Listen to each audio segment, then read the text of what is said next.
सभी को नमस्कार। प्रिय छात्रों, जैसे कि आपको पता है कि आज दिल्ली पुलिस के एग्जाम का पहला दिन था और पहली शिफ्ट का जो क्वेश्चन पेपर है वो मैं आपको सोल्व करवाने यहाँ आ गया हूँ।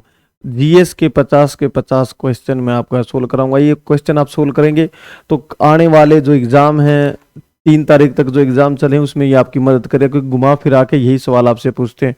मैंने जो प्रैक्टिस सेट कराए थे उसमें से कई सवाल इसमें आए हुए हैं। बाकी देखते हैं कौन कौन से क्वेश्चन इसमें आए हुए हैं। जैसे कि पहला सवाल था कि हरियाणा के मुख्यमंत्री का नाम बताओ भाई, है ना। हरियाणा वाले बच्चों के तो पता ही होगा, हमारे हरियाणा के मुख्यमंत्री कौन है? श्री मनोहर लाल खट्टर। श्री मनोहर लाल खट्टर जी, ठीक है। ये सवाल आया था कि हरियाणा के मुख्यमंत्री का नाम बताओ, ठीक है। अब पूछ ले अगली शिफ्ट में क्या पता अगले एग्जाम में राज्यपाल का नाम पूछ ले हरियाणा के, तो हमारे हरियाणा के राज्यपाल का क्या नाम है जी? श्री बंडारू दत्तात्रेय। श्री बंडारू दत्तात्रेय, ठीक है। ये हरियाणा के मुख्यमंत्री श्री मनोहर लाल खट्टर, राज्यपाल श्री बंडारू दत्तात्रेय। ये आज दिल्ली पुलिस का जो पहली शिफ्ट मॉर्निंग की पहली शिफ्ट में था उसमें क्वेश्चन आया था। अगला क्वेश्चन देखते हैं जल्दी जल्दी से। औरंगजेब ने जजिया कर कब लगाया था? क्वेश्चन आया था औरंगजेब से मुगल साम्राज्य से, तो क्वेश्चन आएंगे। तो औरंगजेब से सवाल आया कि औरंगजेब ने जजिया कब कर लिया? 1679, ठीक है। औरंगजेब ने जजिया कर लगाया था, ठीक है। हटाया किसने था? अगर हटाया पूछ ले जाए तो सबसे पहले ये हटाया था अकबर ने। किसने हटाया था? अकबर ने। जजिया कर होता क्या है?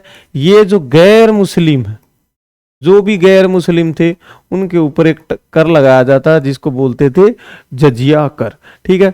औरंगजेब के बारे में क्या बताऊं आपको? औरंगजेब का शासनकाल था 1658 से 1707। इसको आलमगीर भी कहते हैं, आलमगीर। और औरंगजेब को जिंदा पीर भी कहा जाता है, ठीक है। अंतिम शक्तिशाली मुगल सम्राट था औरंगजेब, ठीक है। इसके बेटे ने इसकी जो अपनी मम्मी यानी कि बीवी की याद में एक मकबरा बनाया था जिसे कहते हैं बीबी का मकबरा। बीबी का मकबरा, बीबी का मकबरा। ताजमहल की फूहड़ नकल इसको कहते हैं। तो जजिया कर इन्होंने कब लगाया? 1679 में, ठीक है। कट्टरपंथी था और इसने हिंदुओं या गैर मुस्लिम, ज्यादा शब्द, गैर मुस्लिमों को खिलाफ एक कर लगाया, जजिया कर। फॉरवर्ड ब्लॉक की स्थापना किस कब हुई? देखिए मैंने अभी जो प्रैक्टिस कराया उसमें सवाल कई बार आया था। फॉरवर्ड ब्लॉक देखिए पूरी ये हुई थी 1939 में। पूरी बात मैं आपको बताऊं, 1939 में कांग्रेस का अधिवेशन हुआ त्रिपुरी में। त्रिपुरी में कौन अध्यक्ष चुना गया जी? सुभाष चंद्र बोस। सुभाष चंद्र बोस। लेकिन गांधी जी के साथ मतभेद के कारण इनको इस्तीफा देना पड़ा। तो इनको इस्तीफा देना पड़ा। इस्तीफे के बाद इन्होंने कौन सी स्थापना की? फॉरवर्ड ब्लॉक की। कांग्रेस में रहकर ही फॉरवर्ड ब्लॉक की स्थापना की 1939 में। किसने? सुभाष चंद्र बोस ने। बाद में सुभाष चंद्र बोस ने किताब भी लिखी है, द इंडियन स्ट्रगल, ठीक है। सुभाष चंद्र बोस को अच्छे से पूछ लेना भाई, अगले शिफ्टों में है ना, इसकी कोई ना कोई किताब पक्का पूछेगा। द इंडियन स्ट्रगल इन्होंने किताब लिखी। और जो आजाद हिंद फौज है, आजाद हिंद फौज, ठीक है, उसका नेतृत्व भी किसने किया था?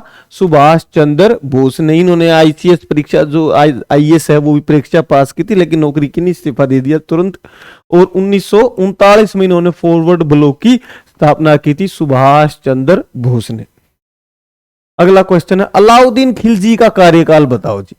आपसे क्वेश्चन पूछ लिया एग्जाम में कि अलाउद्दीन खिलजी का कार्यकाल बताओ। देखिए खिलजी वंश था। खिलजी वंश की स्थापना किसने की? जलालुद्दीन खिलजी। जलालुद्दीन खिलजी ने 1290 से 1296 के बीच जलालुद्दीन खिलजी रहा। ये इसका भतीजा था और दामाद भी।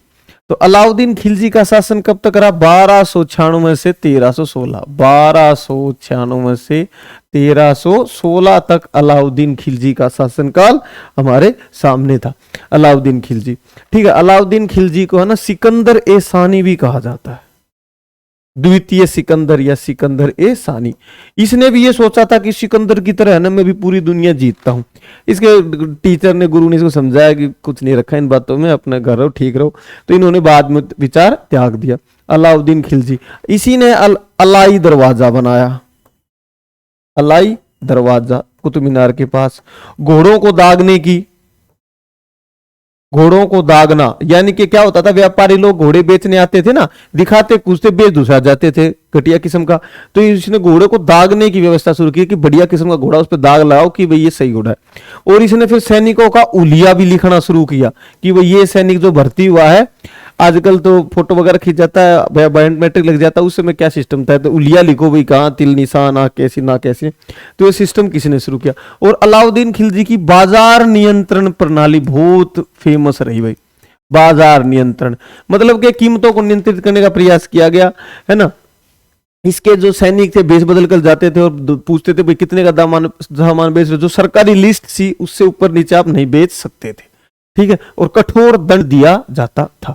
तो अलाउद्दीन खिलजी का कार्यकाल पूछा था 1296 से 1316। बाकी ये क्वेश्चन भी अगले एग्जाम, अगले कल परसों जो 3 तारीख एग्जाम चलेगा उसमें आ सकते हैं इससे संबंधित, तो आप जरूर याद कर ले। इसके बाद है ना शिहाब अद-दीन उमर 1316 में बना, कुतुबुद्दीन मुबारक बना 1316 से 1320 तक। तो ये आपका क्वेश्चन आया था। अगला क्वेश्चन है आर्टिकल 143 किससे संबंधित है। देखिए आर्टिकल 143 क्या कहता है, ये कहता है कि जी हमारे देश के जो राष्ट्रपति हैं, मान लो उनको किसी सलाह की जरूरत है, तो राष्ट्रपति सुप्रीम कोर्ट से किसी भी विषय पर, सुप्रीम कोर्ट से किसी विषय पर सलाह ले सकते हैं। किसी विषय पर क्या ले सकते हैं, सलाह ले सकते हैं। इस अनुच्छेद में लिखा है, ये अनुच्छेद 143। लेकिन क्या सुप्रीम कोर्ट बाध्य है। देखिए 26 जनवरी 1950 के बाद का जो भी मैटर है, तो सुप्रीम कोर्ट जो हमारा एससी है वो बाध्य नहीं है, कोई भी सलाह देने के लिए बाध्य नहीं है। लेकिन इससे पहले की कोई घटना हो, तो उससे पहले की कोई बात हो, तो उसके लिए बाध्य है सलाह देने के लिए, ठीक है। सुप्रीम कोर्ट उसके राष्ट्रपति जी को सलाह देने के लिए बाध्य नहीं है, और राष्ट्रपति भी सुप्रीम कोर्ट की सलाह जो देता है उसको मानने के लिए बाध्य नहीं है, ठीक है। आर्टिकल 143 के तहत राष्ट्रपति सुप्रीम कोर्ट से सलाह मांग सकता है, लेकिन उस सलाह वो दे उसकी मर्जी, ना मांगने या ना मानने उसकी मर्जी। हाँ, संविधान लागू होने के बाद जो भी मैटर हुआ है उस पर देने के लिए बाध्य नहीं है, उससे पहले वो बाध्य है, उसको देनी पड़ेगी। अगला आर्टिकल 108। देखिए कल ही मैंने प्रैक्टिस सेट जो डाला था उसमें मैंने बताया था 108 अंक बड़ा शुभ होता है, और शुभ इसलिए होता है क्योंकि देखिए लोकसभा और राज्यसभा ये दोनों से मिलकर ही कोई कानून बनता है और राष्ट्रपति के साइन होते हैं। लेकिन अगर दोनों में कोई डिस्प्यूट हो, भी दो लोगों के बीच कोई डिस्प्यूट हो जाए, तो क्या सुलझेगा भाई, बैठ के बात कर लो। तो ये मिल के बैठ के आपस में संयुक्त बैठक होती है। आर्टिकल 108 के संयुक्त बैठक का प्रावधान है कि कोई भी जब बिल आ जाए, लोक राज्यसभा में आ जाए, राज्यसभा पास कर दे, लोकसभा में अटक जाए, लोकसभा पास कर दे, राज्यसभा में अटक जाए, तो फिर इन दोनों का एक ज्वाइंट सेशन बुलाया जाएगा कि इकट्ठे बैठो और उसके बाद बताओ भाई किसको क्या, कौन किसकी तरफ है, ठीक है। आज तक आपको मैं बताऊं केवल 3 बार भारतीय इतिहास में हुआ है ज्वाइंट सेशन बुलाने की हमें जरूरत पड़ी। एक बार तो वो डाकखाने वाला था उसके लिए हुआ था, एक बार दहेज के लिए हुआ था, और एक बार पोटा कानून लेके आ रही थी वाजपेयी सरकार, उस समय भी ये हुआ था, ठीक है। टाडा है पोटा ऐसा कुछ था। तो 3 ही बार ये बुलाने की हमें जरूरत पड़ी है, वरना आपस में उसका काम ठीक चल रहा है अपना। तो आर्टिकल 108 ये संयुक्त बैठक है। अच्छा, संयुक्त बैठक को कॉल कौन करेगा, राष्ट्रपति। राष्ट्रपति आदेश जारी करेगा भाई संयुक्त बैठक है, सभी आ जाओ। अच्छा, उस बैठक की अध्यक्षता कौन करेगा जी, लोकसभा अध्यक्ष। लोकसभा के जो हमारे स्पीकर हैं वो उसकी अध्यक्षता करेंगे। स्पीकर नहीं है तो डिप्टी स्पीकर। सांची स्तूप के कितने तोरण, तोरण का मतलब होता है सांची स्तूप के कितने द्वार हैं, तो सांची स्तूप के कितने द्वार हैं जी, 4। सांची स्तूप किस राज्य में है, एमपी मध्य प्रदेश में। इसमें अच्छे से याद कर लेना भाई, अगले कल परसों जिनका भी एग्जाम है 3 तारीख तक इन्हीं में से घूम फिर के टॉपिक पकड़ लो आप। सांची का स्तूप, सांची का स्तूप किसमें, एमपी में। सांची का स्तूप किसने बनाया, मौर्य सम्राट अशोक ने। मौर्य सम्राट अशोक बहुत इंपॉर्टेंट है भाई, मौर्य सम्राट अशोक, ठीक है। मौर्य सम्राट, मौर्य वंश का जो संस्थापक कौन था? चंद्रगुप्त मौर्य। चंद्रगुप्त मौर्य का पोता था ये। चंद्रगुप्त मौर्य के बाद राजा कौन बना? बिंदुसार। बिंदुसार के राजा व कौन बना? फिर अशोक बना था। ऐसे 3 लोग ये थे, ठीक है, 3 लोग थे। तो सांची का स्तूप ये भगवान, ये बौद्ध धर्म से रिलेट करता है भाई। किससे? बौद्ध धर्म से। स्तूप बौद्ध धर्म में पाए जाते हैं, ठीक है, बौद्ध धर्म। तो 4 तोरण द्वार है। सांची का स्तूप है ये यूनेस्को की, और याद रखो यूनेस्को की विश्व विरासत स्थल है भाई। क्वेश्चन पूछ लेता है कि इनमें से कौन सी विश्व विरासत स्थल नहीं है? तो सांची का स्तूप है वो विश्व विरासत स्थल है। सम्राट अशोक ने बनाया था, बिल्कुल सही है। आज भी हमारे, आपने देखा होगा फोटो आती रहती है, सांची का स्तूप सम्राट अशोक ने बनाया था। अगला, प्रथम पंचवर्षीय योजना। देखिए क्वेश्चन ये आया था, है ना, कि कुछ तो कहने क्वेश्चन ये आया था कि पंचवर्षीय योजना किस देश में शुरू की गई। देखो सबसे पहले सोवियत संघ ने ये रूल अपनाया भाई, सोवियत संघ ने, कि हम, है ना, ऐसा करते हैं 5-5 साल की, 5 वर्ष का एक प्लान बनाते हैं कि क्या क्या करना। जैसे बच्चे आप टाइम टेबल नहीं बनाते हैं, सुबह ये करूंगा, दोपहर शाम को ये करूंगा, वैसे ही इस सरकार जो सोवियत संघ ने सोचा भाई एक 5 साल का प्लान बनाते हैं कि अगले 5 साल हमें क्या करना है। तो हमने भी ऐसे ही 5 साल का प्लान बनाया, और 12वीं योजना जैसे कि 17 में हमारी खत्म हुई है ना। ये भारत की सारी पंचवर्षीय योजनाएं मैंने दे रखी है। पहली योजना कब हुई थी? 1951 से 1956 तक, ठीक है। पहली पूछ ली है, दूसरी तीसरी सारी पूछेगा। तो ये सारी पंचवर्षीय योजनाएं इसमें मैंने दे रखी है। आप पूछ सकते, ये भी पूछ सकता है कि पहली में किसकी अधिकता थी? कृषि को प्राथमिकता दी गई, है ना। फिर कहता गरीबी को हटाओ। गरीबी हटाओ का नारा कौन सी योजना में दिया गया था? 5वीं पंचवर्षीय योजना, गरीबी हटाओ, ठीक है। तो ये सारे इसमें सबके मैंने अपने दे रखे कि पहली में इन्होंने कृषि पर ध्यान दिया और दूसरी में उद्योगों पर ध्यान दिया, ठीक है। ये सारी 12 की 12 पंचवर्षीय योजनाएं हैं, इनको अच्छे से याद कर लेना। इनमें से यूपी का त्योहार, अच्छा क्वेश्चन आया था कि यूपी का त्योहार बताओ जी। तो यूपी का त्योहार उनमें जो ऑप्शन में था उसमें एक था ताज महोत्सव, ठीक है, फरवरी में ये मनाया गया था। ताज महोत्सव यूपी का एक त्योहार है, ठीक है। इसके अलावा सांग सूंग भी है, जैसे हरियाणा में होते हैं, यूपी में भी होते रहते हैं, ठीक है। तो ताज महोत्सव एक यूपी का त्योहार है ना। त्योहार इंपॉर्टेंट, आगे भी आएंगे, इसको अच्छे से कर लेना। G20 2024 में कहां हुआ? पहले तो बताओ भाई, अभी कहां हुआ? अभी हुआ नई दिल्ली में, यानी कि भारत में, नई दिल्ली में हुआ था। अच्छा, एक इसमें क्या घटना घटी? 21वां सदस्य जोड़ा गया। अब ये G21 हो गया है, ठीक है। कौन सा? अफ्रीकन यूनियन, अफ्रीकन यूनियन, ठीक है, अफ्रीकन यूनियन। G20 में कितने देश हैं? 19 देश हैं और 2 संगठन है, ठीक है। 2 संगठन कौन कौन से हैं? एक तो ये अफ्रीकन यूनियन हो गया और एक है यूरोपीय यूनियन। याद रखना इसमें, है ना, देश नहीं है ये 21 के 21, 19 देश है। और अब ये होगा G21, एक अफ्रीकन यूनियन, एक यूरोपीय यूनियन। तो G21 हो गया। तो G20 की स्थापना कब हुई थी? इसकी 1999 में स्थापना की गई थी, ये भी याद रख लेना। अगली मीटिंग कहां हो रही है इसकी? ब्राजील में, Rio de Janeiro, Rio de Janeiro, Rio de Janeiro में इसकी मीटिंग होने वाली है G21 की, है ना। 19 देश, 2 संगठन। अब दिल्ली में मिले थे ये सारे, अब मिलेंगे ये ब्राजील में। ये क्वेश्चन आया था भाई। लोकमान्य तिलक पुरस्कार 2023 किसे दिएगा? देखिए 1883 की घटना है ये। लोकमान्य तिलक पुरस्कार कब दिया गया? ये मोदी जी को मिला है 1983 में एक पुरस्कार शुरू किया गया लोकमान्य तिलक के लिए। बाल गंगाधर तिलक गर्म दल के नेता थे, है ना, कांग्रेस के गर्म दल के नेता थे लोकमान्य तिलक। तो उनकी सम्मान में 1983 में एक पुरस्कार शुरू किया गया लोकमान्य तिलक। तो 2023 में ये पुरस्कार किसको मिला है? ये मिला है प्रधानमंत्री जी को, प्रधानमंत्री श्री नरेंद्र मोदी जी को अब की बार ये पुरस्कार मिला था, ठीक है, प्रधानमंत्री नरेंद्र मोदी जी को। मोदी जी ने क्या किया? जो भी पैसा मिला उसको नमामि गंगे, नमामि गंगे जो प्रोजेक्ट चल रहा है गंगा की सफाई के लिए, उसको क्या कर दिया? डोनेट कर दिया भाई सारा। भाई नमामि गंगे योजना में जो गंगा की सफाई हो रही है उसमें ये काम आएगा पैसा, और उन्होंने भी उसको दे दिया, नमामि गंगे प्रोजेक्ट में सारा मोदी जी ने दे दिया। तो अब की बार मोदी जी को भी नाम मिला। पानीपत का तीसरा युद्ध, देखिए पानीपत के सारे इंपोर्टेंट युद्ध हैं, पहला दूसरा तीसरा। तो पहला युद्ध, तीसरा युद्ध कब हुआ ये देखिए जी, 1761 की घटना है ये।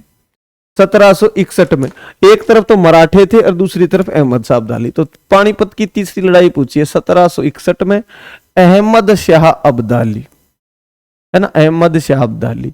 अफगानिस्तान के लोग है ना, इन्हें अपना राष्ट्रपिता मानते हैं, अहमद शाह अब्दाली वर्सेस हमारे बहादुर मराठे। मराठों के बीच ये लड़ाई हुई थी, दुर्भाग्य से मराठों की इसमें हार हो गई थी, अहमद शाह अब्दाली जीत के था। तो अहमद शाह अब्दाली को अफगानिस्तान के लोग बाबा ए कौम या राष्ट्रपिता जो भी अपना मानते हैं। 1761 में ये लड़ाई हुई थी। अच्छा, पानीपत की पहली लड़ाई पूछ ले, पहली लड़ाई कब हुई थी? 1526 में बाबर और इब्राहिम लोदी, ठीक है, बाबर आजम नहीं, मुगल वाला बाबर, बाबर और इब्राहिम लोदी के बीच ये लड़ाई हुई थी। इब्राहिम लोदी हार गया, है ना, आपको पता है, ये बाबर इसमें जीत गया। फिर पानीपत की दूसरी लड़ाई 1556 में हुई। एक तरफ था अकबर और एक तरफ था हेमचंद्र विक्रमादित्य। अकबर तो छोटा सा था, बैरम खान लड़ रहा था, सेना लड़ रही थी, इसकी बच्चा था ये तो उस समय। तो इसमें भी अकबर जीत गया, है ना, नेतृत्व तो वही संभाल रहा था। तो 1556 में, ठीक है, पहली हुई 1526 में, बाबर जीत गया जिसमें बाबर और इब्राहिम लोदी। दूसरी हुई 1556 में, अकबर और हेमू के बीच में। हेमू जीत जाता, लेकिन वो हाथी पर बैठा था, हाथी की आंख में तीर लग गया और नालायक हाथी बाद में अपने ही सेना की तरफ घुस गया, सैनिकों को कुचलता हुआ। और सेना ने सोची भाई राजा शायद मर गया या घायल है, जो उल्टा भाग रहा है वो। तो सेना में भी अव्यवस्था फैल गई और अकबर जीत गया। तीसरी लड़ाई हुई 1761 में। 1761 में अहमद शाह अब्दाली और मराठों के बीच। फेमा कब लाया गया? देखो FEMA, what is the FEMA? देखिए फेमा की full form FOREIGN, foreign management, foreign exchange management, foreign exchange management act 1999। तो सबसे पहले तो आपका क्वेश्चन सवाल आ गया कि कब लाया गया? 1999 में। ये क्या लाया गया कि जी फॉरेन से जो पैसा आ रहा है ना, फॉरेन जो मनी आ रही है देश में, उसको रेगुलेट करने के लिए कि कहां से पैसा आ रहा है, कि किस में पैसा आ रहा है ना, काला धन है कि सफेद धन है, कि कैसा हवाला के थ्रू है, कैसे यहां से पैसा जा रहा है, कहीं घूम के यहीं आ रहा हो, है ना। तो फॉरेन एक्सचेंज मैनेजमेंट एक्ट 1999 में लाया गया था। ये किस लिए लाया गया था? ये लाया गया कि फॉरेन से जो पैसा आ रहा है उसको रेगुलेट करने के लिए, ठीक है। नागालैंड का त्योहार, देखो त्योहार नॉर्थ ईस्ट के तो आएंगे ही, सारे रट्टा मार लो। तो नागालैंड का ये क्या कहता है कि 4 ऑप्शन थे उसमें ना, ओरनबिल एक त्योहार था। ओरनबिल एक पक्षी भी है ना, तो इसी के लिए ये त्योहार मनाया जाता है। नागालैंड का ये त्योहार है हॉर्नबिल। क्वेश्चन ये पूछा था कि इनमें से नागालैंड का कौन सा त्योहार है ना। हॉर्नबिल ये एक त्योहार है, डांस करते हुए महिलाएं, वहां पर पुरुष भी महिलाएं सब डांस करते मनाते हैं। तो हॉर्नबिल त्योहार, पक्षी भी हॉर्नबिल और त्योहार भी। ये किसका है? नागालैंड का। ये सवाल आया था भाई। संपत्ति का अधिकार, देखो अभी मैंने जो प्रैक्टिस सेट करवा रहा हूं उसमें मैंने आपको बताया था कि संपत्ति का अधिकार क्या था। सबसे पहले 7 फंडामेंटल राइट थे भाई। कितने राइट थे? 7। अभी कितने? 6। 7वां कौन सा था? संपत्ति का अधिकार, है ना। अनुच्छेद 19 का पहले ये भाग था। अनुच्छेद 19 में हमारे 7 मौलिक अधिकार थे। लेकिन क्या हुआ? 44वां संविधान संशोधन, कौन सा? 44वां संविधान संशोधन हुआ कब? आपको याद है मोरारजी देसाई की सरकार आई थी, संशोधन लिख दिया। 44वां संविधान संशोधन, मोरारजी देसाई की सरकार आई थी इंदिरा गांधी की हार के बाद 1977 में, ठीक है। तो उन्होंने 1978 में क्या किया? आते ही संपत्ति के अधिकार को हटा दिया भाई। बोला भाई संपत्ति के अधिकार का जो मौलिक अधिकार इसको हटाओ। तो उसको अब कहां ले गए? उसको भाग 12 में ले गए। भाग 12 और अनुच्छेद कौन सा आ गया अब? 300A में, ठीक है। किस अनुच्छेद में है? 300A में है वो। अच्छा, अब वो क्या मौलिक अधिकार है? नहीं है। तो कैसा अधिकार है? कानूनी अधिकार है। बिल्कुल हटाया नहीं है कि कोई सरकारी संपत्ति आपकी छीन सकता है, सॉरी कोई सरकार आपकी संपत्ति छीन सकता है। सरकार आपकी संपत्ति ले सकती है, लेकिन हर्जाना बरजाना देना पड़ेगा, मतलब कानूनी तरीके से। तो क्वेश्चन आता कि संपत्ति का अधिकार किस में है, 300A में है, भाग भी याद कर लो, 12 में है, कानूनी अधिकार है, कानूनी अधिकार है। कई तरह के अधिकार होते हैं कि मौलिक अधिकार तो 6 ही है, 6 के बाद जो भी संविधान में अधिकार है वो सारे आपके कानूनी अधिकार। ठीक है, किस संशोधन में लागू हुआ, 44वां संविधान संशोधन 1978। बिरजू महाराज, देखिए बिरजू महाराज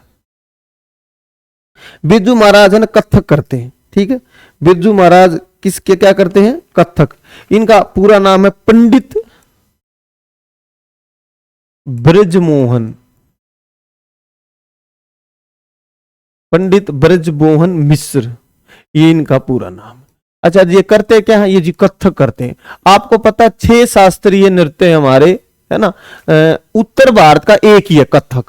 कथक आपने अच्छे से देखना है तो मुगले आजम फिल्म का जो गीत है, प्यार क्या तो डरना क्या, है ना, तो उसमें जब मधुबाला जी एंटर होती है, कथक करते हुए एंटर होती है, और शुरू के जो डांस करके दिखाती है वो कथक होता है। कथक में क्या होता है, जो बजाता है ना, जो बजाने वाला और जो नर्तक के पैर है उनके बीच एक कंपटीशन है। तबला बजाता है और नाचने वाले के जो पैर हैं उनके बीच में कंपटीशन होता है कि कौन अच्छा कर रहा है।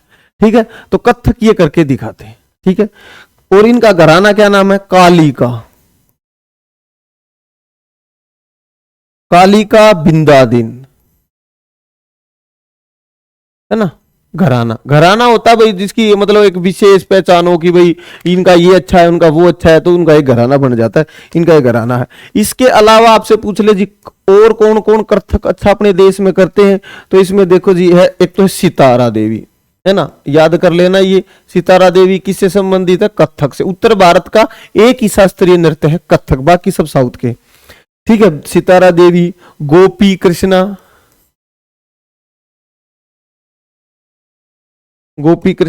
एक है कुमुदनी लखिया,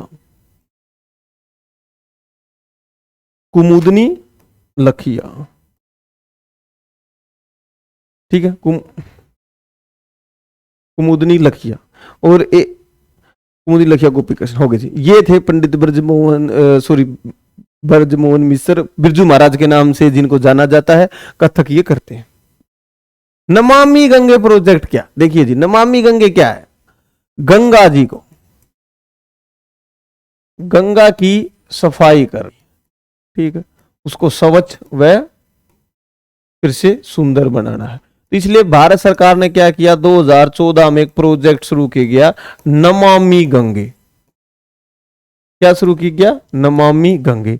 2014 में ये प्रोजेक्ट शुरू किया गया था, नमामि गंगे प्रोजेक्ट, जिसमें सरकार ने कहा भाई 20,000 करोड़ का बजट है, 20,000 करोड़ का इसमें बजट रखा गया। बजट में बल्कि घोषणा की गई थी ये 2014 के में कि हम गंगा की सफाई करने वाले। तो इसमें क्या था, गंगा के किनारे है ना वाटर ट्रीटमेंट प्लांट लगाने थे, जो सीधा जो कचरा कूड़ा जो जाता गंगा में उसको रोकना था। तो 20,000 करोड़ का बजट था। 2014 में ये योजना शुरू की गई थी, नमामि गंगे परियोजना, गंगा की सफाई से संबंधित। इससे संबंधित एक सवाल आया था। अनुच्छेद 361 का संबंध किससे है, देखिए जी, अनुच्छेद 361 का संबंध किससे है, यह कहता है कि राष्ट्रपति व राज्यपाल, है ना, जब तक पद पे है ना, वो जब तक पद है तो उन पर, है ना, तो जब तक वो पद पर है तो उन पर आप कोई चार्ज नहीं लगा सकते, जैसे है ना, कोई चार्ज नहीं लगा सकते, है ना, कि कोई आदमी खड़ा होगा उनको दी चोरी कर ली राज्यपाल जी ने, तो ये उनको प्रोटेक्शन देने के लिए है कि वो सही तरीके से अपना काम कर सके, कोई उन्हें फालतू का परेशान नहीं कर सके। तो राज्यपाल और राष्ट्रपति को सुरक्षा दी गई है, जब तक अपने पद पर उनके ऊपर किसी प्रकार का कोई चार्ज नहीं लगाया जा सकता। यह आर्टिकल 361 में दिया गया है। रविंद्रनाथ टैगोर ने नाइटहुड की उपाधि क्यों ताक दी, आपको पता है 1919 में घटना घटी थी, क्या, जलियांवाला हत्याकांड, जलियांवाला बाग हत्याकांड, है ना, अंग्रेजों ने किया था, नालायकों ने। जलियांवाला बाग हत्याकांड हुआ, बेकसूर लोगों को मारा गया। ठीक है, जलियांवाला बाग में क्या हो रहा था, रोलेट एक्ट का विरोध हो रहा था, रोलेट एक्ट के विरोध में। हालांकि उस समय जो मीटिंग बुलाई गई थी वो बुलाई गई थी जो पंजाब के दो नेता थे, सैफुद्दीन किचलू, सैफुद्दीन किचलू, और दूसरे नेता थे, है ना, सत्यपाल मलिक। तो इन दोनों को पुलिस ने अरेस्ट कर लिया था। तो इनके विरोध में क्यों अरेस्ट करा, जलियांवाला बाग मीटिंग बुलाई गई थी, है ना, और पीछे से धारा 144 लगा दी सांड्र, उसने क्या नाम था, जनरल ओडायर ने, राज्यपाल था जो पंजाब का। तो उसके बाद जलियांवाला बाग में जनरल डायर ने गोलियां चलवाई और बेकसूर लोगों को मारा। तो ये जलियांवाला बाग हत्याकांड हुआ था। पूरे देश ने इसका विरोध करा और हमारे गुरुदेव रविंद्रनाथ टैगोर ने नाइटहुड, जो अंग्रेजों ने उपाधि दी थी, इन्होंने कहा भाई हमें आपका सम्मान नहीं चाहिए, तो नाइटहुड की उपाधि इन्होंने त्याग दी। गांधी जी ने भी उपाधि त्याग दी थी। तो महात्मा गांधी जी ने कौन सी उपाधि त्यागी थी जलियांवाला बाग हत्याकांड के विरोध में? केसरे हिंद। केसरे हिंद की उपाधि महात्मा गांधी को अंग्रेजों ने दी हुई थी। तो महात्मा गांधी पकड़ो अपना, हमें नहीं चाहिए, हमारे लोगों को मार रहे हो, है ना, हमें इनाम दे रहे हो और हमारे लोगों को ही मार रहे हो, ये ऐसा सिस्टम नहीं चलेगा। तो जलियांवाला बाग हत्याकांड के विरोध में रविंद्रनाथ टैगोर ने नाइटहुड की उपाधि त्याग दी थी, महात्मा गांधी ने केसरी हिंद की उपाधि त्याग दी थी। टोक्यो ओलंपिक ने भारत के प्रथम मेडल, देखो टोक्यो ओलंपिक हुआ था, आपको पता है कोरोना के बाद 20 में होना था, 21 में हुआ, है ना। तो टोक्यो ओलंपिक में ये कहता है कि जी प्रथम मेडल किसने जीता, तो प्रथम जो मेडल जीता था वो था मीराबाई चानू ने, मीराबाई चानू, है ना, मीराबाई चानू, ठीक है जी। किसमें? वेट लिफ्टिंग में, भारोत्तोलन, वेट लिफ्टिंग में जीता इन्होंने। कितने किलो में है जी? ये 49 किलोग्राम वेट में ये लड़ती। इन्होंने क्या जीता? इन्होंने जी सिल्वर मेडल जीता था, है ना, मीराबाई चानू। ये रहा पहला इनाम ओलंपिक में इन्होंने जीता था। बाकी भी याद कर लो भाई, पूछ लेगा एग्जाम में भी, कल भी है शिफ्ट में, आज भी बाकी है, कल परसों 3 तक जो चलेगा, है ना। नीरज चोपड़ा ने गोल्ड जीता जेवेलियन थ्रो में, Mirabai Chanu silver weight lifting, Ravi Dahiya ने सिल्वर जीता रेसलिंग में, PV Sindhu bronze medal badminton, Bajrang Punia bronze medal wrestling, Lovlina Borgohain bronze medal boxing. Indian hockey team ने ब्रॉन्ज मेडल जीते, आपको पता है, जर्मनी को हराकर मेंस हॉकी में। तो ये है, याद कर लेना इनको अच्छे से। खेलो इंडिया यूथ गेम कहां हुए? ये हुए जी मध्य प्रदेश। कहां हुए? मध्य प्रदेश में खेलो इंडिया यूथ गेम हुए हैं। याद है पिछली बार हमारे यहां हुए थे। तो जो खेलो इंडिया यूथ गेम है वो एमपी में हुए थे, जिसमें पहले स्थान पर कौन सा कौन सा राज्य रहा? महाराष्ट्र प्रथम स्थान पर। दूसरे स्थान पर हमारा प्यारा हरियाणा, है ना, और तीसरे स्थान पर है आज ही मध्य प्रदेश खुद। तो खेलो इंडिया यूथ गेम, है ना, कहां आयोजित हुए थे ये जी? यही सवाल पूछा था आपसे, मध्य प्रदेश। अगली पूछ लेगा, पहले स्थान पर कौन रहा, है ना, महाराष्ट्र रहा, दूसरे पे कौन रहा? हरियाणा, तीसरे पे कौन रहा? मध्य प्रदेश। अल्लाह रखा खान और किशन महाराज, देखो कल ही सवाल करवाया था मैंने आपसे, ये किशन महाराज, मैंने बताया था भगवान कृष्ण बांसुरी बजाते हैं, किशन महाराज क्या बजाते हैं? तबला। तो ये तबला प्लेयर है, ठीक है। किशन महाराज क्या बजाते हैं? तबला। तो ये क्वेश्चन आया था कि ये दोनों जो अल्लाह रखा खान है और किशन महाराज किस वाद्य यंत्र से संबंधित है? तो ये संबंधित है जी तबले से, तबले से ये संबंधित। अगला सवाल, मगध साम्राज्य का प्रथम वंश बताओ, है ना। मौर्य वंश नहीं था, मगध साम्राज्य का प्रथम वंश था आर्यक वंश। किसने स्थापना की थी? बिंबिसार। बिंदुसार अशोक के पापा जी का नाम था, सम्राट मौर्य। तो हर्यक वंश पहला, मगध वंश का पहला वो था, क्या कहते हैं इसको, साम्राज्य। राजगिरी इसकी कैपिटल थी। पटना बाद में बनी थी। पाटलिपुत्र की स्थापना तो उदयन ने की थी, तो बाद में था। तो पहला था हर्यक वंश। हर्यक वंश के बाद कौन सा वंश आया? शिशुनाग वंश, है ना। हर्यक वंश पहला मगध का, दूसरा आया फिर शिशुनाग वंश, फिर नंद वंश आया। नंद वंश आपको याद है, घनानंद को हराकर ही मौर्य वंश। मौर्य के बाद शुंग वंश आया, शुंग वंश के बाद कण्व वंश। तो ये मगध साम्राज्य के 6 के 6 आपको मैंने बता दिए हैं। अभी पूछ लिया पहला, फिर पूछ लेगा जी सीक्वेंस बताओ, है ना, मौर्य से पहले कौन था, बाद में कौन था, तो अच्छे से याद कर लेना। राष्ट्रीय आय, अच्छा राष्ट्रीय आय से संबंधित एक क्वेश्चन आया है, अच्छे से मुझे पता नहीं क्या क्वेश्चन आया है, लेकिन राष्ट्रीय आय समझे तो राष्ट्रीय आय के आंकड़े कौन जारी करता है? क्वेश्चन ये कई बार आ जाता है। सेंट्रल स्टैटिकल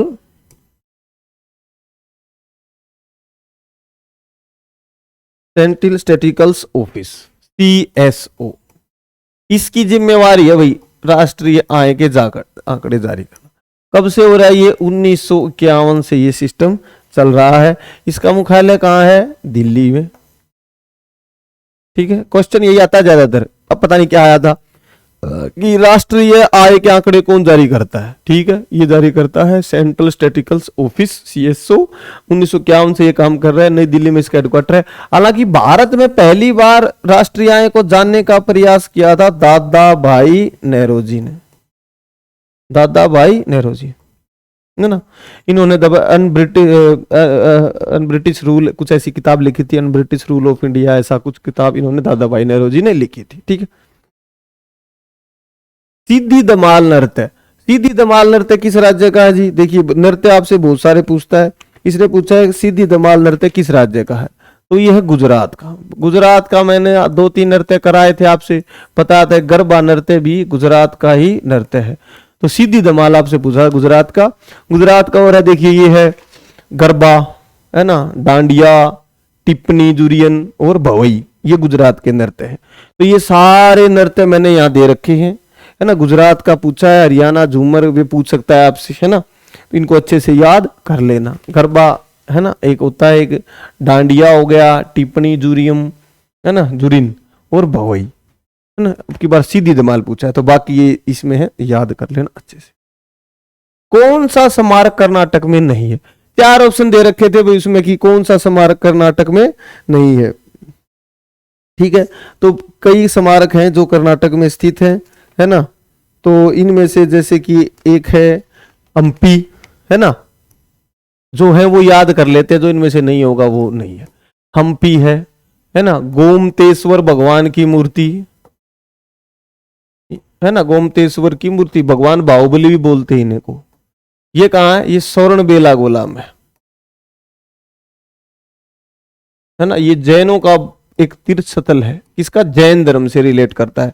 जो ऋषभ देव है ना, पहले जैन तीर्थंकर, उनके बेटे थे बाहुबली, जिनको गोमतेश्वर भगवान भी कहा जाता है, उनकी मूर्ति है वहां पर। हर 12 साल में एक बार उनका अभिषेक किया जाता है। ठीक है, इसके अलावा वहां पर क्या है? गोल गुंबद, मैंने आपको बताया था गोल गुंबद दुनिया का सबसे बड़ा गुंबद है ये, है ना, है ना। आदिल शाह का मकबरा है ये, आदिल शाह ने बनवाया था, बहमनी साम्राज्य का था जो बादल शाह। गोल गुंबद है भाई दुनिया का सबसे बड़ा, है ना। होयसलवर के मंदिर, होयसलेश्वर,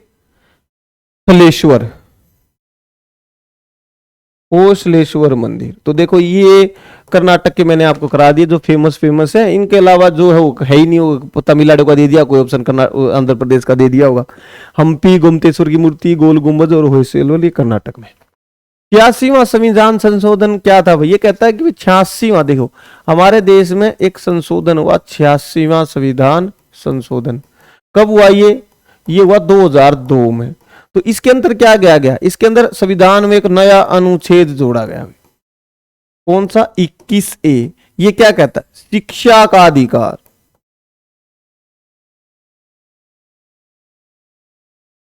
है ना। इसमें कहा गया, मतलब 2019 वाला नहीं, 2002 वाला कह रहा हूं, 2009 वाला नहीं, 2009। इसमें कहा गया भाई जो भी 6 से 14 वर्ष के बच्चे हैं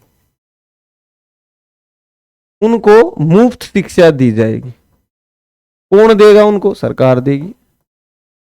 ठीक है, तो ये था 86वां संशोधन 2002।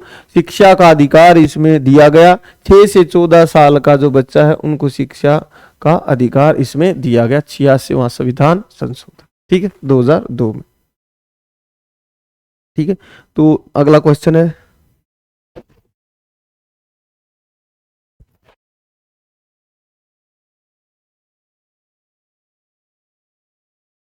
हाँ, कौन सी नोबल गैस नहीं है? देखिए नोबल गैस देख लेते हैं हम कौन सी गैस। एक तो हाइड्रोजन नोबल गैस है भाई, है ना, इनमें से जो नहीं होगी वही नोबल गैस, हाइड्रोजन, है ना। एक दूसरा कौन कौन सी है भाई? ऑर्गन, ऑर्गन, एक गैस होती है नियोन, एक गैस होती है राडेन या रेडान, रेडान सॉरी, है ना, जीनोन, है ना, एक होता है क्रिप्टोन,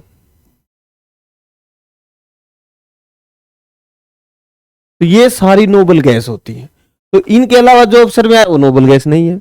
कौन सी? Hydrogen, argon, neon, radon, xenon और क्रिप्टन, ये सारी नोबल गैस है। संगीत कला निधि पुरस्कार, देखिए संगीत कला निधि पुरस्कार किसे दिया गया? ये पुरस्कार देखिए अब की बार बॉम्बे जयश्री को, गायिका है ये बॉम्बे जयश्री, इनको ये पुरस्कार दिया गया है। बॉम्बे जयश्री आपने पता होगा वो लाइफ ऑफ पाई फिल्म आई थी ना, उसका जो ओपनिंग गाना है वो बड़ा सुंदर है, वो इन्होंने ही गाया था। ठीक है, 1942 से ये पुरस्कार दिया जा रहा है, 1942 से ये पुरस्कार दिया जा रहा है, इसका नाम है संगीत कला निधि पुरस्कार। बॉम्बे जयश्री को ये दिया गया। क्वेश्चन आया था भाई, एनी बेसेंट किस विचारधारा? थियोसोफिकल सोसाइटी, थियोसोफिकल,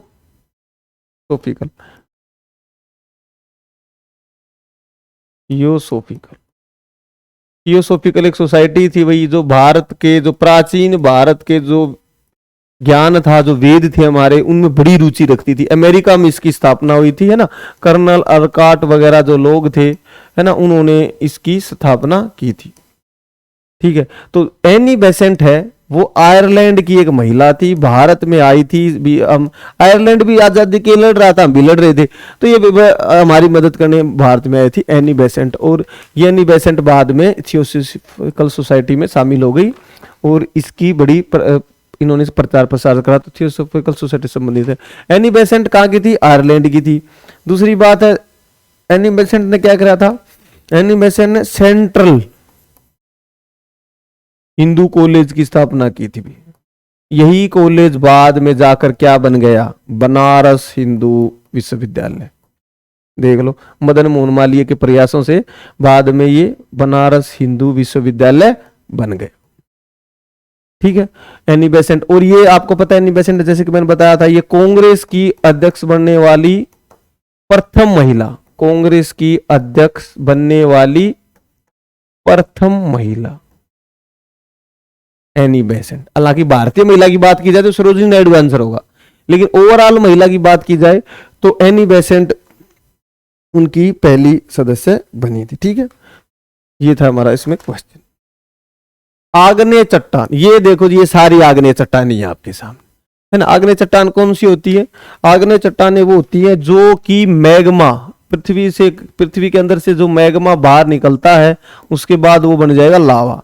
तो लावा जब ठंडा हो जाएगा, कहीं हो पृथ्वी के या तो अंदर हो ठंडा या पृथ्वी के बाहर, दोनों जगह उसके ठंडा होने से जो चट्टान बनती है उसको आग्नेय चट्टान कहते हैं।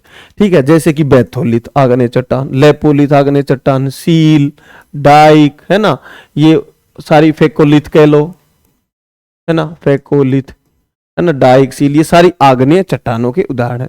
अवसादी चट्टान होती है जो लेयर वाली होती है, उनको अवसादी चट्टान बोलती है। बाकी जो कायंत्री चट्टान, इनका रूप बदल जाए, जैसे चूना पत्थर है ना, चूना पत्थर किस में बदलता है? दबाव या तापमान से संगमरमर में, तो ये होगी रूपांतरित चट्टान। सेल स्लेट में बदल जाएगी, है ना, ग्रेनाइट नीस में बदल जाएगा, ये होती है रूपांतरित चट्टान। तो आग्नेय चट्टान पूछा था, ये सारी आग्नेय चट्टानें। वैदिक काल में यह कौन करता था? पुरोहित का काम था। ठीक है, पुरोहित का काम। देखिए दो होते हैं, एक होता ब्राह्मण, ब्राह्मण का काम था पठन पाठन का, पढ़ना लिखना, पठन पाठन का काम था ब्राह्मण का। और जो यज्ञ कौन करता था? यज्ञ करता था पुरोहित का। मतलब जो कर्म कांड जो करते थे वो सारे पुरोहित करते थे, और पढ़ने लिखने का काम करता था वो ब्राह्मण करता था।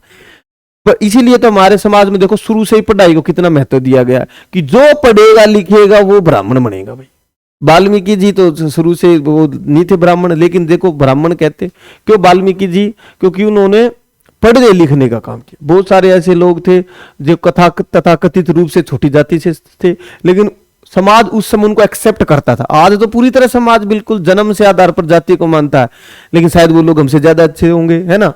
हालांकि जो सिस्टम था जो बाद में जो बिगड़ा कि जन्म पे कर दिया जाति का सिस्टम, जो उस पे था कि भाई आप जो भी प्रोफेशन करोगे वो बन जाओगे, तो प्रोफेशन था उनका। तो ब्राह्मण लोगों का काम था पढ़ने लिखने का। तो समाज देखो उस समय सबसे ज्यादा इज्जत देता था ब्राह्मण को, आज भी देता है, लेकिन उस समय जो इज्जत देने का कारण क्या था? वो था कि भाई पढ़ना लिखना उनका काम, जो पढ़ेगा लिखेगा उसको इज्जत। ठीक है, तो ब्राह्मणों को इज्जत मिलती थी। और पुरोहित का काम था यज्ञ वगैरह करना ना, राजा लोग यज्ञ वगैरह करते रहते थे, वो करते थे। गरीब आदमी के पास कहाँ इतना पैसा होता है, तो अपने पेड़ पौधों की पूजा करके काम चला लेता है। तो पुरोहितों का काम था यज्ञ कराना। रोलेट एक्ट कब पास हुआ? ठीक है जी, ये पास हुआ 1919 में। आपको पता रोलेट एक्ट था क्या कहता था? न दलील न अपील, ठीक है, और ना को सुनवाई होती थी भाई इसमें। तो इस तरह का कानून था। इसमें कहा था कि अगर सरकार को आप पर शक हो जाए, है ना, प्रथम विश्व युद्ध के समय लाया गया था ये, अगर सरकार को आप पर शक हो जाए भाई ये आदमी कुछ ठीक नहीं लग रहा, तो शक के आधार पर ही आपको जेल में डाला जा सकता था। ना कोई आपकी सुनवाई होगी, कोर्ट में जाने का कुछ मौका नहीं मिलेगा। ये आदमी ठीक नहीं लगा, पकड़े जेल में डाल दिया, तो उसको कहते हैं रूलेट एक्ट। तो सरकार भारत में जो राष्ट्रीय कांग्रेस थी और जो उस समय के नेता थे, इसका विरोध करा हमने, ठीक है, रूलेट एक्ट का काला कानून कहा गया। इसी के विरोध में 13 अप्रैल 1919 को जो है ना जलियांवाला बाग में जो लोग इकट्ठा हुए थे, उनको ऊपर गोलियां बरसाई गई और जलियांवाला बाग हत्याकांड हुआ था। Roulette act. क्वेश्चन आ सकता है कि रोलेट एक्ट के विरोध, रोलेट एक्ट के खिलाफ कौन सा कमीशन बना? हंटर आयोग। रोलेट एक्ट की जांच करने के लिए कौन सा आयोग बना? हंटर। याद कर लेना भाई, अगले एग्जाम में आ सकता है हंटर आयोग। हंटर आयोग की स्थापना किस लिए की गई थी? रोलेट एक्ट की जांच के लिए। भारत जब दबाव बढ़ा भारतवासियों का, तो अंग्रेजों ने सोचा भी चलो आयोग बना दो, को देखते हैं क्या होता है, लेकिन कुछ हुआ नहीं उससे। उसको माफ कर, बोले भाई ठीक था, इसने ऑर्डर के फॉलो करा, अपना कोई गलत नहीं करा जब उसने क्या नाम था उसका, जनरल डायर ने, ठीक है। तो हंटर आयोग की स्थापना की गई थी, ठीक है। प्यादा, प्यादा किस खेल से संबंधित है? आपको पता है, शतरंज, चेस, शतरंज से संबंधित है। शतरंज में क्या होता है जी? सफेद व काले बॉक्स होते हैं, ये भी याद रखना, सफेद व काले बॉक्स होते हैं, ठीक है। और जो शतरंज होता है उसमें एक शब्द आता है ग्रैंड मास्टर। ग्रैंड मास्टर शब्द किस खेल से संबंधित है? शतरंज से। इसके अलावा इसमें राजा रानी, है ना, वजीर, है ना, घोड़ा, हाथी, ऊंट, ये सब भी शतरंज खेल में होते हैं, ठीक है। इसमें ग्रैंड मास्टर बनता है विश्वनाथ आनंद, आप जानते हो कि फेमस शतरंज प्लेयर है, कोई प्लेयर पूछ ले तो शतरंज। प्रागनंदा अभी बहुत अच्छा खेल रहे हैं, हालांकि वो काला रतन से हार गए थे। शतरंज प्यादा से संबंधित है। अनंत आर कुमार किस वाद्य यंत्र से संबंधित है? तो बजाते हैं जी मृदंग। मृदंग, मृदंग होता है जैसे कि वो होता है ना, बजाते हैं हमारा ढोलक था, तो बीच से थोड़ा गोल होता है, आगे से उसको बजाया जाता है, ठीक है। तो ये किससे संबंधित है? ये संबंधित है जी मृदंग से। अनंत आर कुमार ये मृदंग से संबंधित है। प्लेइंग टू विन पुस्तक किसने लिखी? प्लेइंग टू विन का मतलब है जीतने के लिए खेलेंगे हम, तो और किसी के लिए नहीं खेलते। ये थी जी हमारे हिसार की, हरियाणा की रहने वाली सानिया नेहवाल। सानिया नेहवाल किस खेल से संबंधित है? बैडमिंटन से संबंधित। किस खेल से संबंधित है सानिया नेहवाल जी? बैडमिंटन से संबंधित है। इन्होंने क्या किया था? 2012 में जो लंदन ओलंपिक्स हुआ उसमें क्या पदक जीता जी? कांस्य पदक जीता। प्लेइंग टू विन पुस्तक किसने लिखी? सानिया नेहवाल। आर्टिकल 21 में किस आयु वर्ग को मुफ्त शिक्षा देने का प्रावधान किया गया है? दिए गया है 6 से 14 वर्ष तक के बच्चों को, वर्ष तक के जो भी बच्चे हैं उनको मुफ्त शिक्षा दी जाएगी, 6 से 14, ठीक है। 6 से 14 वर्ष के बच्चों को शिक्षा दी जाएगी। और इसी में एक हमारा जो 11वां कर्तव्य है वो माता पिता के लिए है। माता पिता का क्या कर्तव्य है? कि वे अपने बच्चों को शिक्षा दिलाएंगे, ये उनका कर्तव्य है। 11वां जो मौलिक कर्तव्य हमारा कि वो उनको शिक्षा दिलाएंगे, ठीक है जी। आर्टिकल है ना, ये 86वां संविधान संशोधन 21 अच्छे से पढ़ लेना, ये आप पूछा था। रियला किस भाषा में लिखी गई थी? देख लो, मैंने कल बताया था, भाषा तो नहीं बताई लेकिन बाकी सब बताया था मैंने कि रियला किसकी पुस्तक है जी? Ibn Battuta. इब्न बतूता कहां का रहने वाला? वो क्या था? वो एक यात्री था। कहां का रहने वाला था? मोरक्को का रहने वाला था। याद कर लेना, मोरक्को देश का था, अफ्रीका के पश्चिम में है, अफ्रीका महाद्वीप के पश्चिम में देश। तो ये भारत कब आया? ये आया मोहम्मद बिन तुगलक के काल में। मोहम्मद बिन तुगलक के काल में भारत आया था। ठीक है, मोहम्मद बिन तुगलक ने इसको क्या करा, इसको दिल्ली का काजी बना दिया। क्या बना दिया, काजी। हालांकि बाद में इसको उसके पद से हटाकर जेल में भी डाल दिया और फिर बाद में जेल से रिहा करके चाइना भेज दिया। तो इब्न बतूता ने अपना ये यात्रा वृतांत है, कई देशों की जो उसने यात्रा की, उसका एक किताब के फॉर्म में वर्णन, मतलब जो जो इसने देखा कि मैं वहां गया, वहां बंदरनाथ रहते, हाथी कूद रहे थे, तो ऐसे पुस्तक इन्होंने रियला में लिखा। तो ये अरब का रहने वाला था, सॉरी अरब कह रहा हूं, अफ्रीका का रहने वाला था। तो वहां पर इसकी भाषा थी अरबी, अरबी भाषा में इसने रियला पुस्तक लिखी थी। भारतनाट्यम किस राज्य से संबंधित है, देखो 1 2 3 4 5 6 7 8 ये नृत्य हैं भाई, इनमें से कोई ना कोई एक पक्का आएगा। भरतनाट्यम नृत्य कहां का है, तमिलनाडु का है ना, भरतनाट्यम है ना, तमिलनाडु का यह नृत्य है। कथकली केरल, कैसे कथक कैसे कली है ना, कथक नृत्य उत्तर प्रदेश, जैसे कि मैंने बताया ना, उत्तर भारत के पास एक ही शास्त्रीय नृत्य है कथक। कुचिपुड़ी आंध्र प्रदेश है ना, कुचिपुड़ी कुचिपुड़ी। मणिपुरी मणिपुर का, ओडिसी उड़ीसा का। सोत्रीय नृत्य, एक सोत्रीय नृत्य आता है ना, मणिपुर का या आसाम है ना, मणिपुर का में ये सॉरी आसाम इधर नॉर्थ ईस्ट में चलता है। मोहिनीअट्टम केरल। तो ये जो सारे शास्त्रीय नृत्य बच्चे से याद कर ले, इनमें से एक पक्का क्वेश्चन आने वाला है। पूछा था भारतनाट्यम, तो भारतनाट्यम है तमिलनाडु। एलिस इन वंडरलैंड पुस्तक, भाई साहब बड़ी अच्छी पुस्तक है ये है ना, मुझे बहुत पसंद है। इस पर मूवी बनी है ना, मूवी बड़ी अच्छी है, जिसमें अपने जो क्या है ये पहले बनने वाले हैं ना, जॉनी डेप, जॉनी डेप उस फिल्म में है। तो ये पुस्तक किसने लिखी, पुस्तक लिखी लुइस कैरोल ने। बड़ी अच्छी किताब है, बहुत ही अच्छी। कितने सारे इस किताब के नाम से जो लोग छाप रहे हैं, लिख रहे हैं है ना, एलिस इन वंडरलैंड है ना, ये किताब लिखी थी लुइस कैरोल ने। बहुत ही अच्छी फिल्म है, जो मैंने देखी भी, आप भी देख लेना। 2011 की जनगणना के अनुसार सर्वाधिक साक्षर, सेम ऐसा ही क्वेश्चन मैंने कल करवाया था, अच्छे से करवाया था कि वही आपसे पूछ ले भाई भारत का सबसे पढ़ा लिखा राज्य कौन सा है, मैंने बताया था केरल। और यही बताया था अगर यूटी पूछ ले तो लक्षद्वीप। और यही सवाल आज आ गया, देखो देखो यही सवाल आज आ गया है ना।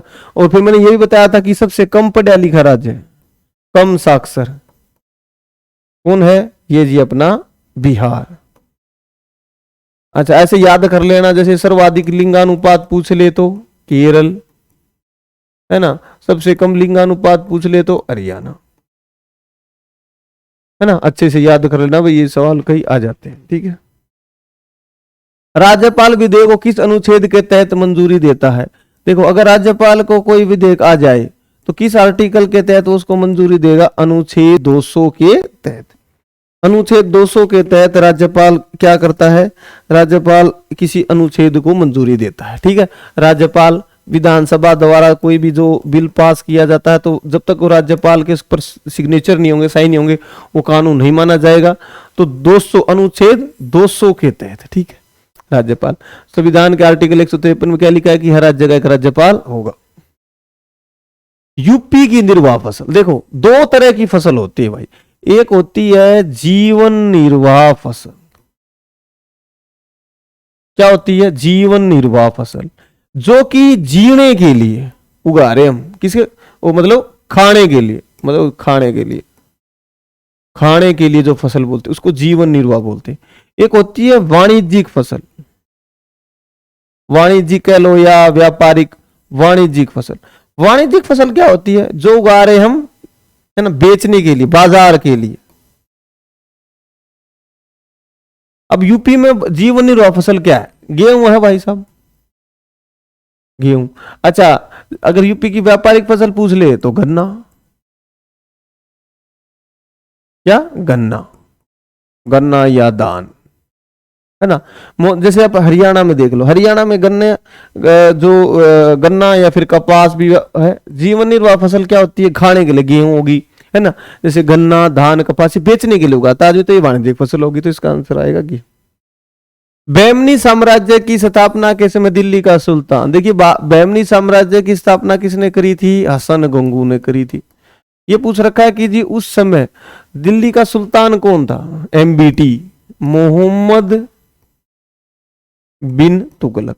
देखिए जिस समय मोहम्मद बिन तुगलक राजा था, सुल्तान था, दक्कन में बहुत विद्रोह हो रहे थे, है ना, तो उसी समय एक विद्रोह में बहमनी साम्राज्य की स्थापना हो गई मोहम्मद बिन तुगलक के समय में। मोहम्मद बिन तुगलक को पढ़ा लिखा मूर्ख कहते हैं, क्योंकि मूर्ख इसलिए कहते हैं क्योंकि इसने ना काम कुछ शुरू किए, जैसे कि उसके सिक्के चलवा दिए, भाई बोले मुद्रा कम हो रही है तो ऐसा करो चमड़े के सिक्के चला दो, लोग घरों में छापने लग गए। अच्छा, उसके बाद राजधानी बदल दी, दौलताबाद ले गया, देवगिरी दिल्ली से बोला भाई यहाँ खतरा है उधर चलते हैं, तो सारे लोगों का तुम भी साथ चलो, आने जाने में लोग परेशान रहे, मर गए, फिर वापस भी ले गया राजधानी। और उसके बाद दोआब में कर बढ़ा दिया, अकाल पड़ गया इसने, दोआब में कर, इसने जैसे ही कर बढ़ाया अकाल पड़ गया। तो कई समस्याएं इसके साथ भी थी, मोहम्मद बिन तुगलक के साथ। ठीक है, अगला सवाल, 42वें संविधान संशोधन में प्रस्तावना में क्या क्या जोड़ा गया? देखिए ये कहता है कि जी संविधान में जो हमारी प्रस्तावना है उसमें 3 शब्द जोड़े गए थे। कौन कौन से 3 शब्द जोड़े गए थे? एक तो जोड़ा गया जी अच्छा ये कहा, ये 42वां जो संविधान संशोधन हुआ था ये हुआ 1976। इसको मिनी कॉन्स्टिट्यूशन, लघु संविधान भी कहते हैं। याद रखना, एग्जाम में पूछ लेगा कि 42वां संशोधन मिनी संविधान है 19 या 44वां। ये 42वां संविधान संशोधन को मिनी कॉन्स्टिट्यूशन कहते हैं। क्या कहते हैं? Mini constitution. तो इसमें प्रस्तावना में 3 शब्द जोड़े गए थे। कौन कौन से 3 शब्द जोड़े गए? एक तो जोड़ा गया जी समाजवादी, है ना, ये रहा समाजवादी। फिर पंथ निरपेक्ष, क्या जोड़ा गया? पंथ। धर्मनिरपेक्ष नहीं है ये शब्द, पंथ निरपेक्ष। हमारे संस्कृति में आदमी धर्म से निरपेक्ष तो हो ही नहीं सकता। धर्म का अर्थ क्या होता है? धर्म का अर्थ होता है कर्तव्य। कर्तव्य, जैसे मैं अध्यापक हूं, मेरा कर्तव्य है बच्चों को पढ़ाना, तो मैं पढ़ाना छोड़ दूं, मतलब कर्तव्य से विमुख हो जाऊं? बिल्कुल नहीं। अच्छा, पंथ होता है। पंथ अलग अलग होते हैं, जैसे किसी का कोई धर्म है, किसी का कोई धर्म, उसको बोलते हैं पंथ। तो हम पंथ निरपेक्ष शब्द ज्यादा अच्छा, धर्म निरपेक्ष शब्द नहीं लिखेंगे। और उसके बाद एक शब्द जोड़ा गया अखंडता। अखंडता, ये 3 शब्द प्रस्तावना में जोड़े गए थे भाई, समाजवादी, पंथ निरपेक्ष और अखंडता। ठीक है, उस समय कांग्रेस की सरकार थी। 42वां संविधान संशोधन प्रस्तावना में ये 3 शब्द जोड़े गए हैं। इससे पहले ये शब्द नहीं थे, इसमें बाद में इसमें जोड़े गए। समाजवादी, पंथ निरपेक्ष और अखंडता शब्द जोड़े गए। नागरिक उपाधि किस अनुच्छेद से संबंधित है? ये जी आर्टिकल 18। आर्टिकल 18 कहता है कि आप है ना अपने कोई भी उपाधि सरकार नहीं देगी। जैसे अंग्रेज देते थे राय बहादुर, नाइटवुड, सर, है ना, अंग्रेज लोग उपाधि देते थे, जैसे कि भाई नाइटवुड, जो उनके है ना लोग थे उन्हीं को देते थे सर, है ना। भगत सिंह को तो दी नहीं उपाधि, क्यों देंगे, है ना, जो उनके साथ होगा उसी को देंगे। नाइटवुड, सर, राय बहादुर। तो ये सिस्टम का भाई ये खत्म करो, ये असमानता आधारित है, इस सिस्टम को बंद करो। तो आर्टिकल 18 कहता है कि आपको उपाधि नहीं मिलेगी सिवाय आपको जैसे कि डॉक्टर की मिल गई किसी को, है ना, या फिर कोई डिग्री बच्चों को मिलती है, वो उपाधि देता है। इसमें यह है कि अगर आप विदेशों से, विदेशी देश से कोई भी लेंगे उपाधि, तो राष्ट्रपति की परमिशन आपको लेनी पड़ेगी, तभी आप उपाधि ले सकते हैं। आर्टिकल 18। शिवरात्रि त्योहार हिंदू कैलेंडर के अनुसार किस महीने मनाया जाता है? फरवरी माह, है ना भाई। शिवरात्रि त्योहार हिंदू कैलेंडर के किस महीने में मनाया जाता है? तो देखिए ये सारे मैंने आप लोगों को महीने दे रखे हैं अंग्रेजी कैलेंडर के साथ कि जनवरी में कौन सा है। तो पहला अंग्रेजी कैलेंडर के हिसाब से चले तो जनवरी में जो हमारा पहला महीना होता है वो कौन सा होता है? चैत्र। फिर वैशाख, जेठ, आषाढ़, है ना, श्रावण, भाद्र, अश्विन, कार्तिक, अगहन, पोष, माघ और फाल्गुन। ठीक है, तो पहला महीना अंग्रेजी कैलेंडर से मिलाया तो चैत्र। तो ये सारे महीने याद कर लेना भाई, इनमें से कोई महीना आपसे पूछ सकता है कि शिवरात्रि किस महीने में मनाई गई थी। शिवरात्रि में क्या होता है? भगवान शिव और पार्वती का विवाह के उपलक्ष्य में शिवरात्रि मनाई जाती है। तो कहने का मतलब ये कह रहा है कि भाई विवाह करना सबको चाहिए, जब हम भगवान शिव का विवाह सेलिब्रेट कर देखो तो करना ही चाहिए। तो ये इसका आंसर था। 1991 की आर्थिक नीति किसके समय आई? कहता है कि उस समय कौन था वित्त मंत्री? तो ये थे हमारे मनमोहन सिंह। श्री मनमोहन सिंह, उस समय हमारे वित्त मंत्री थे। उन्हीं के समय 3 शब्द आए थे, एलपीजी, ठीक, लिबरलाइजेशन, प्राइवेटाइजेशन और एलपीजी, है ना, ये ग्लोबलाइजेशन, उदारीकरण, निजीकरण, उदारीकरण हो गया, निजीकरण हो गया, और एक था ग्लोबलाइजेशन मतलब वैश्वीकरण, है ना। ये उस समय हमारे वित्त मंत्री थे, इनके समय हमारे देश में ये नीति शुरू की गई थी। अगर प्रधानमंत्री पूछ ले तो उस समय कौन थे जी? प्रधानमंत्री थे हमारे श्री नरसिम्हा राव, नरसिम्हा राव, ये उस समय प्रधानमंत्री थे, और मनमोहन सिंह डॉक्टर, ये उस समय वित्त मंत्री थे, ठीक है। मुद्रा योजना, मुद्रा योजना क्या है जी? देखिए, ये रही प्रधानमंत्री मुद्रा योजना। ये है कि लोगों को अपना कोई काम धंधा शुरू करना है तो उन लोगों के लिए योजना थी, जरूरतमंदों के लिए वित्तीय मुद्रा लोन दिया जाता है। तो 3 तरह का लोन होता है, शिशु, किशोर और तरुण। तो एक मुद्रा योजना में कितना, किस लिए दी जाती है?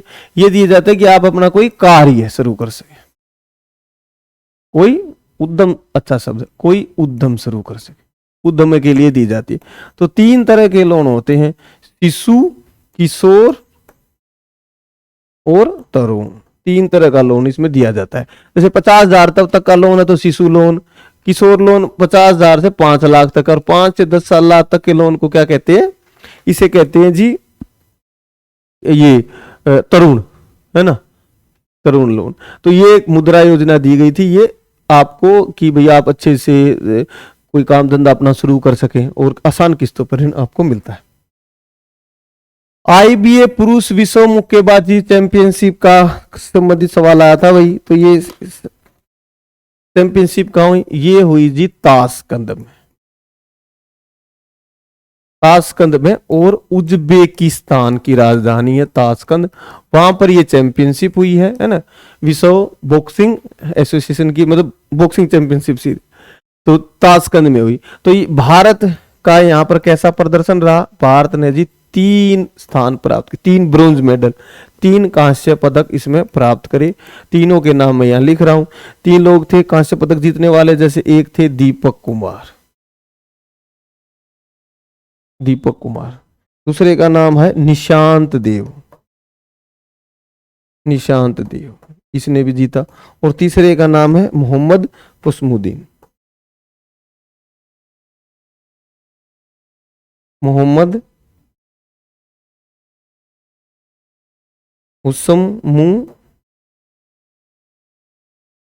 मोहम्मद उस्मुद्दीन। तो ये भारत ने आईबीए पुरुष विश्व मुक्केबाजी चैंपियनशिप हुई थी ताशकंद उज्बेकिस्तान में, भारत ने 3 जीते, निशांत उस्मुद्दीन और अपने दीपक जी ने। तो भाई ये थे 50 क्वेश्चन जो अब की बार शिफ्ट 1 में आए थे, ये मैंने आपको सारे सोल्व करा दिए हैं। अच्छा, इनसे रिलेटेड सवाल आएंगे। अब की बार राज्यपाल से कुछ पूछ लिया, पूछ लेगा राज्यपाल को किस संविधान के किस आर्टिकल में लिखा कि राज्यपाल की नियुक्ति कैसे होगी, फिर राज्यपाल को हटाया कैसे जाएगा, तो इससे संबंधित सवाल इसमें आएंगे। जैसे जैसे आगे और शिफ्टें होंगी और पेपर होंगे तो वो मैं आपके सामने लेके आऊंगा। तो ये अगर आपको अगर पीडीएफ चाहिए तो आप हमारा जो टेलीग्राम, डिस्क्रिप्शन में टेलीग्राम चैनल है उसको ज्वाइन करें, वहां पर आपको पीडीएफ मिल जाएगी। अगर आपको ये वीडियो पसंद आई तो कृपया लाइक, शेयर एंड सब्सक्राइब जरूर करें। ठीक, धन्यवाद।